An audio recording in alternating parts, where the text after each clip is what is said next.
this time we are looking for regression over here.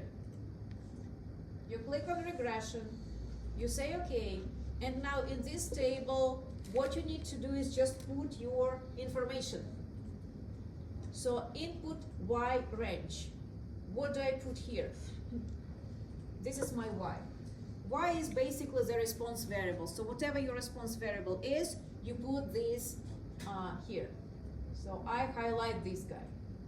And again, I included the name here, the title for the variable, because if I don't, Excel will name it by itself, and then you will need to figure out what names it gives to everything.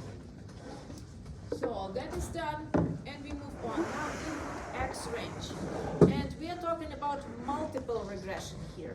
So I include all X's all together here, and we are done. All 5 X's now sitting in this place. Now, what do you think I need to do here? I need to click on labels, right? Labels, it is different name as it was in correlation, but that's what it is. Because my first row doesn't have any data, if I don't click that labels are there, Excel will tell me that there is no numerical values in some cells, right? So then I'll need to handle it. So I click the labels here. If I need to change confidence level, I click here, then it will open this for me. I don't want it, 95% is good enough for me. And then constant is 0, that is a special function that we have here that would allow Excel to compute the regression line in such a way that some coefficients, like some betas, are allowed to be 0. I don't want it. I want it to be computed in a standard way, without allowing any of the variable, any of the coefficients to equal to 0, because that will change the whole point of this model for me. In some other cases, it might make sense, right? Then you will click it. But for our purposes, I'll leave it blank. Now, output options. I will not stay too long on that. It is either in the same worksheet, then you specify which cell you want it, or it is a new worksheet, that's what I chose, or it is a completely new workbook that you may choose if you want to. Okay? Now, there are some extra information that you can pick up from here. First, I can give a table, I can get a table of residuals. Do you remember what is residuals?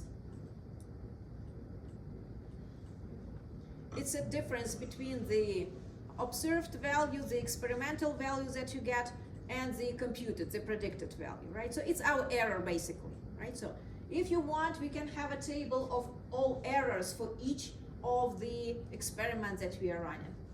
Or we can have the plots for the residual. Or we can have the line fit for the plot. So there are a few options. You can click on whatever you want, and then you will have it. I honestly don't remember what I chose when I generated it first, so we will see it in a moment. But these are extras that will be given to you if you choose any of them. And then it is also normal probability plot. Usually we don't, for our purposes, if you are just looking for the multiple linear regression equations, then don't worry about any of those. But what is useful is if you also want to measure how good your model is, then yes, you might do something with these residuals. We can print a table for residuals, or we can plot a graph for residuals that will help you to estimate how good your model is. So that's some options that might be good. So I cancel it for now, but if you feel everything, that you click OK, and then this new all stuff will be here. However, I already did it, so let's see the results. And here is the output that you will get. So this is the output that you get from this function.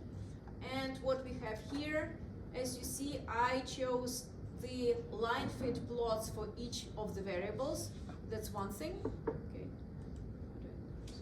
Okay.